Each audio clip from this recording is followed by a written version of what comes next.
Hello again, welcome back to Ask Dan Anything. Today we have a question from Emma, a very epic one. She asks, what about the need to feel understood? She says, I know that I experience it a lot, especially in times of emotional distress in conversation. The only time I blow up at my mum is when I'm trying to express something to her and I feel a lack of empathy or attempt to understand what's going on for me. Now this is true for many people, isn't it? And I used to experience this myself, this massive emotional reaction we have to the feeling that someone isn't understanding us, and even more so to the feeling that they're not trying to understand us. You know, you can see this at the heart of all the worst conflicts. When two partners are screaming at each other, when a work boss fires somebody unfairly, you can see at the heart this ego trip about being understood and this massive insecure reaction to the awareness that you're not being understood. Why? Why do we have this problem with not being understood? Why does it matter to be understood? Why do we give a shit? I believe it's because being misunderstood represents a deeper fear around isolation, around being different. If we feel that other people don't have empathy for us or do not want to have empathy for us, they are therefore disconnected to us, which means we're therefore alone. And so when somebody overreacts to being misunderstood, or to somebody not having the heart to really hear them out, I think what they're really reacting to is their fear of abandonment from childhood. They're bringing all that old baggage up with them. It's been triggered in them by the other person's behavior.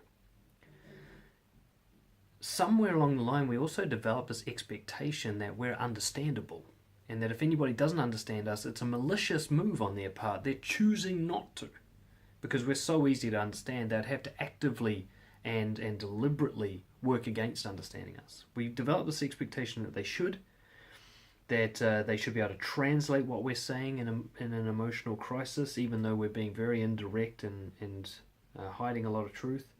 That they should have empathy for our position, that even if they disagree with us, they should feel for us. We believe that.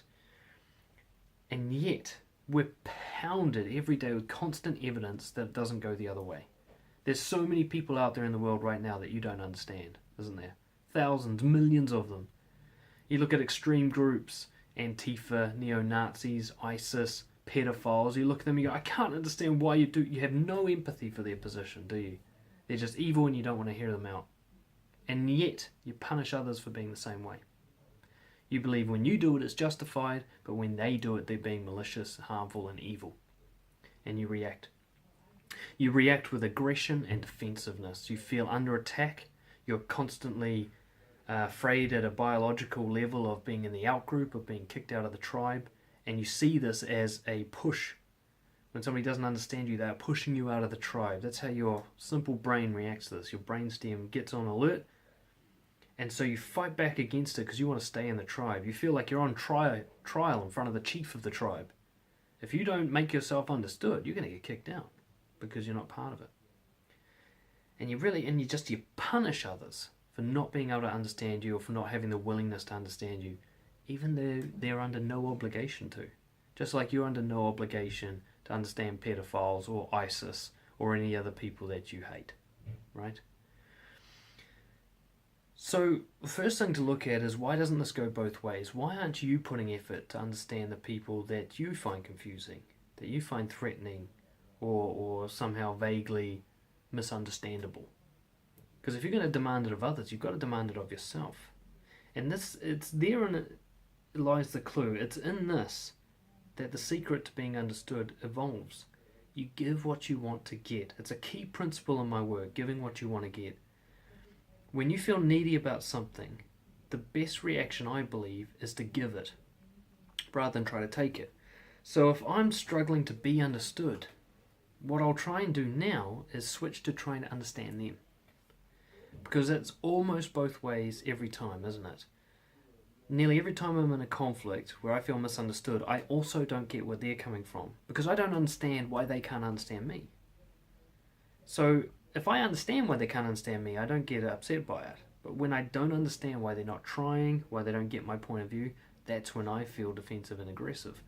So the key thing is to express that you don't feel understood, but then to switch into curiosity and try to understand them. Give what you want to get. So going back to Emma's position, if she's having a conflict with her mum, I'd suggest try and understand why her mum is struggling with understanding her. You know, you can say this, I feel a great need for you to understand me and I feel isolated because you don't. Tell me why you don't. Tell me what you think you see or what you think you hear when I talk. Help me see me through your eyes. Help me understand why you misunderstood. Help me see how I'm not expressing myself properly. Help me see the expectations I've placed on you that are unfair. Help me see from your point of view rather than me trying to force you to see from mine. Because it's in that conversation that you'll be able to find the language you'll be able to speak to them about to share your point of view and show them what they're not seeing. But if you attack or defend them, all you're going to do is heighten their resistance, which is going to go against your desire to be understood. And last but not least, on a greater level, you have to ask yourself, do I need to be understood? Really, does the world fall apart if I'm misunderstood? Do I really miss out on life? Or can I use how well I'm understood as a qualifying tool for who I should connect with? When people understand me easily, or when they have the patience and empathy to hear me out and try to figure out what I'm saying, I enjoy those people more than the people who are just stubborn in their views and blast against me and refuse to hear me out. Why would I want to fight against that? If someone doesn't want to listen to me, fuck them. I'll go find someone else who will. But that's all my opinion. What I'd say is, coming back to this, is I guarantee that in times that you feel misunderstood, odds are you're not trying to understand them. And that's the clue. I hope that helps. If any of you have questions of this nature, send them through to dan@brojo.co.nz. Subscribe to the YouTube channel, share it all around, and I'll see you guys next time. Cheers.